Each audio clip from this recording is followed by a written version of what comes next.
In the last decade and a half, it's become infinitely easier to obtain exactly what you're looking for by way of a couple keystrokes. The internet has made it all too simple to use a computer to change reality. An abundance of information is merely a search engine away, to the point where it's hard to imagine life as any different. Yet, a generation ago, when the words streaming and torrent were meaningless, save for conversations about water, people met face to face to conduct software swap parties, trading games and applications on sharply labeled 5 1/4-inch floppy disks. Of course, most of the time the meets were a way for frugal, community-minded individuals to trade popular games like King's Quest and Maniac Mansion among themselves. However, a few early programming talents designed their own computer games to share amongst their circle of acquaintances, who in return would pass it on, until, if fun and well-designed enough, an independently developed game had its place in the collection of aficionados across the country. Think of it as the 80s equivalent of a viral video. Pale Luna, on the other hand, was never circulated outside the San Francisco Bay Area. All known copies have been long disposed of. All computers that have ever run the game now detritus buried under layers of filth and polystyrene. This fact is attributed to a number of rather abstruse design choices made by its programmer. Pale Luna was a text adventure in the vein of Zork and the Lurking Horror, at a time when said genre was swiftly going out of fashion. Upon booting the program, the player was presented with a screen almost completely blank, except for the text. You're in a dark room. Moonlight shines through the window. There is gold in the corner, along with a shovel and rope. There is a door to the east. Command? So began the game that one writer, for a long out-of-print fanzine declared as enigmatic, nonsensical, and completely unplayable, as the only commands that the game would accept were pick up gold, pick up shovel, pick up rope, open door, and go east. The player was soon presented with the following: reap your reward. Pale Luna smiles at you. You're in a forest. There are paths to the north, west, and east. Command? What quickly infuriated the few who've played the game was the confusing and buggy nature of the second screen onward. Only one of the directional decisions would be the correct one. For example, on this occasion, a command to go into the direction other than north would lead to the system freezing, requiring the operator to hard reboot the entire computer.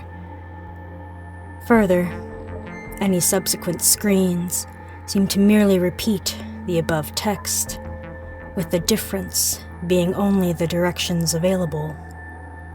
Worse still, the standard text adventure commands appeared to be useless.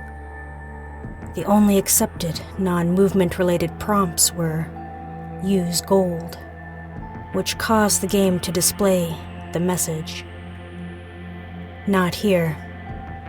Use shovel, which brought up not now. And use rope, which prompted the text you've already used this. Most who played the game progressed a couple of screens into it before becoming fed up by having to constantly reboot and tossing the disc in disgust, writing off the experience as a shoddily programmed farce. However, there's one thing about the world of computers that remains true. No matter the era, some people who use them have way too much time on their hands. A young man by the name of Michael Nevins decided to see if there was more to Pale Luna than what met the eye. 5 hours and 33 screens worth of trial and error and unplugged computer cords later, he finally managed to make the game display a different text. The text in the new area read, "Pale Luna smiles wide. There are no paths. Pale Luna smiles wide. The ground is soft. Pale Luna smiles wide. Here. Command?" It was another hour still before Nevin stumbled upon the proper combination of phrases to make the game progress any further. Dig hole. Drop gold. Then fill hole. This caused the screen to display, "Congratulations. 40.242448. -121.4434. Upon which the game ceased to accept commands, requiring the user to reboot one last time. After some deliberation, Nevins came to the conclusion that the numbers referred to the lines of latitude and longitude. The coordinates led to a point in the sprawling forest that dominated the nearby Lassen Volcanic Park. As he possessed much more free time than sense, Nevins vowed to see Pale Luna through to its ending. The next day, armed with a map, a compass, and a shovel, he navigated the park's trails, noting with amusement how each turn he made corresponded roughly to those that he took in the game.